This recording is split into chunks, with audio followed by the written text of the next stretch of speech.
안녕하세요. 역사 제11강 조선의 건국과 발전에 대해서 살펴보도록 하겠습니다. 조선의 건국 과정을 살펴보면요. 신흥 무인 세력과 급진파 사대부가 조선을 건국하였습니다. 신흥 무인 세력이라고 하면은 고려 말에 왜구와 황건적의 침입을 막기 위해서 무인들이 활약을 많이 했고요. 사대부들은 두 개로 나누어지죠.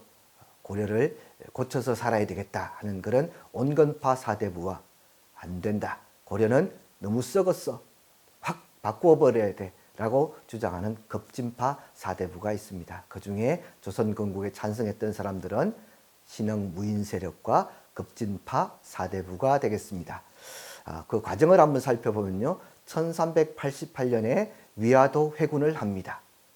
이렇게 해서 정치적인 권력을 장악하고요. 다음 1391년이 되면은 과전법을 실시합니다.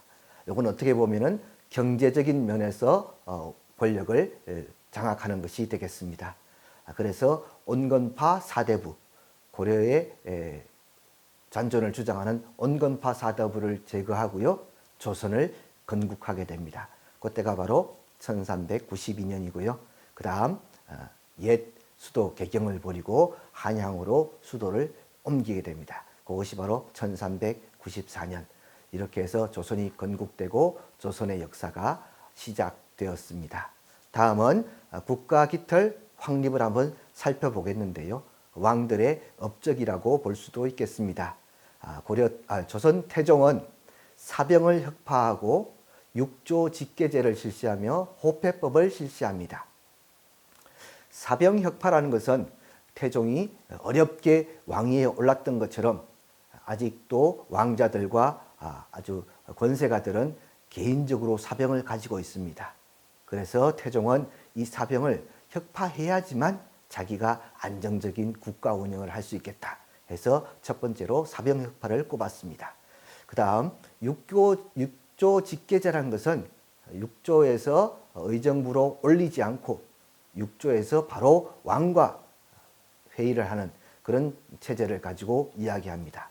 그래서 웬만한 사람 같으면은 육조 직계제로 버텨내지 못하는데 태종은 아주 강하게 마음을 먹고 자기가 직접 모든 정책을 관여하고 챙긴다 이렇게 볼 수가 있겠습니다. 다음은 호패법의 실시가 되겠는데요. 호패법은 오늘날로 표현하면은 주민등록증이 되겠습니다. 이 주민등록증을 발급하면은 남자의 나이별로 남자가 몇 명이나 있는지를 정확하게 파악할 수가 있습니다. 바로 군역, 세금 징수와 관련이 깊다고 볼 수 있겠습니다. 다음은 세종의 업적을 살펴보도록 하겠습니다. 세종은 집현전을 설치하고 훈민정음을 창제하였습니다. 그 다음 전세제도를 정비하였습니다. 집현전은 글자 그대로 세종의 싱크탱크라고 할까요?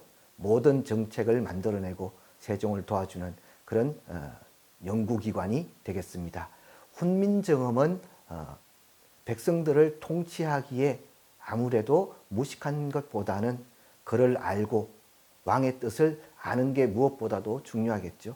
그리고 백성들이 그를 모른다는 이유로 사기를 당한다든가 양반들에게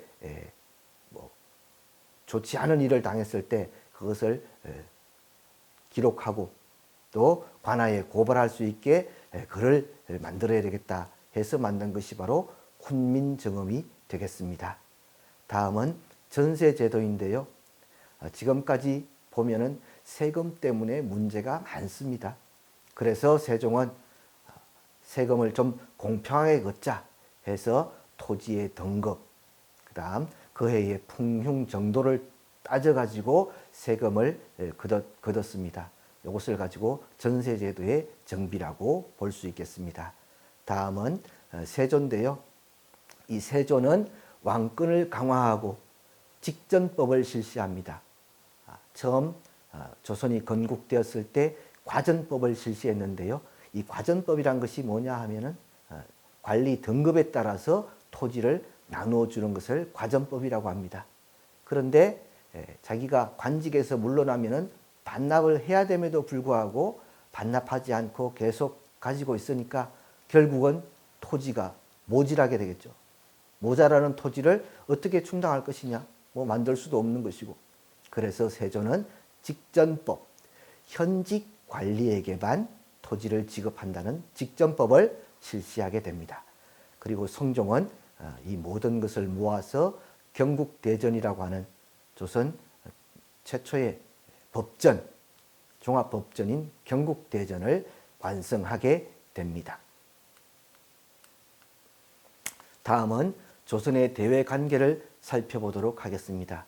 기본적인 대외관계는 4대 교린정책이라고 이야기할 수가 있겠습니다. 4대란 것은 큰 나라를 섬긴다. 교린이란 것은 이웃나라와 친하게 지낸다. 여기서 섬긴다고 해서 무조건 섬기는 것은 아니고 우리가 이익을 본다, 실리를 따진다, 그런 의미가 되겠습니다. 그래서 회유책과 강경책으로 나가게 되겠죠. 자, 사군 개척. 압록강 유역을 최윤덕 장군이 사군을 개척하게 됩니다. 그 다음 육진, 두만강 유역에 김종서 장군이 육진을 개척하게 됩니다. 이렇게 해서 사군과 육진이 압록강과 두만강 유역에 설치가 되면서 오늘날과 비슷한 그런 국경선이 만들어지게 됩니다. 세종 때의 일이었습니다. 다음은 이종무가 서시마섬을 정벌하게 되고요. 그다음 삼포를 개항해서 부산포, 연포, 제포를 개항하게 되겠습니다. 위에서 말씀드린 것처럼 사군과 육진의 개척은 강경책이 되겠고요. 서시마섬 정벌도 강경책이 되겠고요. 그다음 삼포를 개항했다는 것은 회유책으로 이렇게 볼 수가 있겠습니다. 다음은 제도의 정비를 살펴보도록 하겠습니다.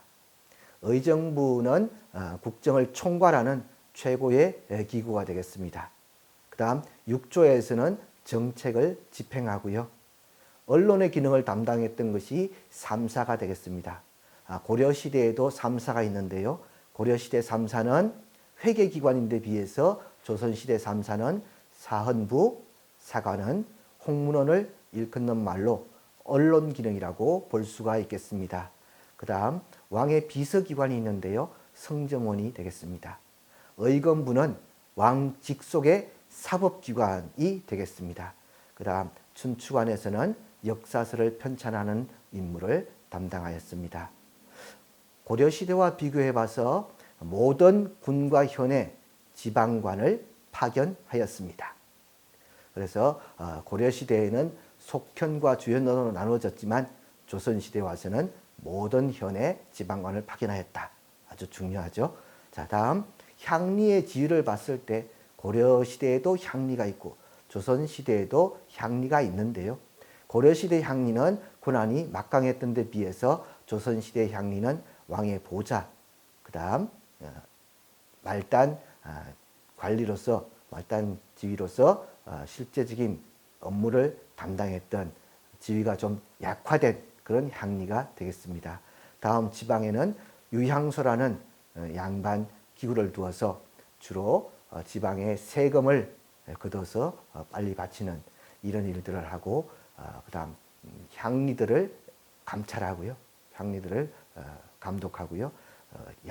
그 다음 수령을 도와주는 그런 일을 담당했던 것이 유향소가 되겠습니다. 다음은 교통과 통신제도를 살펴보도록 하겠습니다. 군역의 의무는 정남이라고 해서 16세부터 60세까지의 남자가 지는 의무가 되겠습니다. 다음은 조운제도인데요. 조운제도란 것은 뭐냐 하면은 내륙 지방에서 거둔 조세를 지고 가거나 이렇게 가져가지 못하니까 강과 바닷가로 옮겨서 배를 이용해서 서울까지 옮기게 되겠습니다. 이런 것을 가지고 조운제도라고 이야기합니다.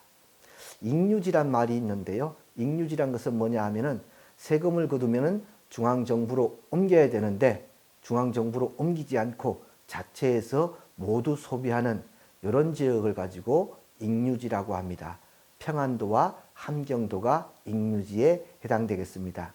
여기에서는 외국 사신들이 많이 오고요.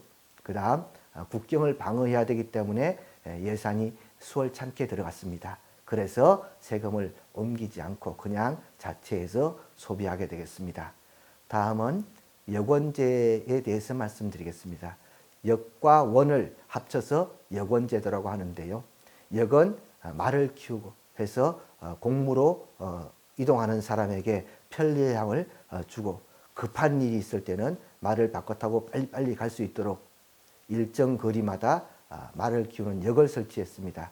원은 공무를 수행하는 사람이 잠을 잘 수 있게, 오늘날로 말하면은 여관, 호텔 이런 정도가 되겠습니다. 그래서 역과 원을 만들었다. 다음은 통신제도로 봉수제가 있습니다. 위급한 상황을 빨리 알리기 위해서 봉수제를 시행했는데요. 봉자는 불꽃입니다. 불꽃. 밤에는 어두우니까 불이 잘 보이겠죠. 그래서 밤에는 불을 피워서 소식을 알리고요. 숫자는 연기입니다. 낮에는 불보다는 연기가 더 잘 보이니까 연기를 피워서 소식을 전했습니다. 일봉에서부터 오봉까지 있는데요. 봉화가 많이 피어오르면 그만큼 위급한 상황임을 알리는 그런 제도라고 볼 수 있겠습니다. 다음은 과거 제도에 대해서 살펴보도록 하겠습니다. 양인 이상이면 응시가 가능했습니다. 과거 제도 이외에도 엄서제라든가 천거를 이용해서도 관직에 나아갈 수 있었습니다.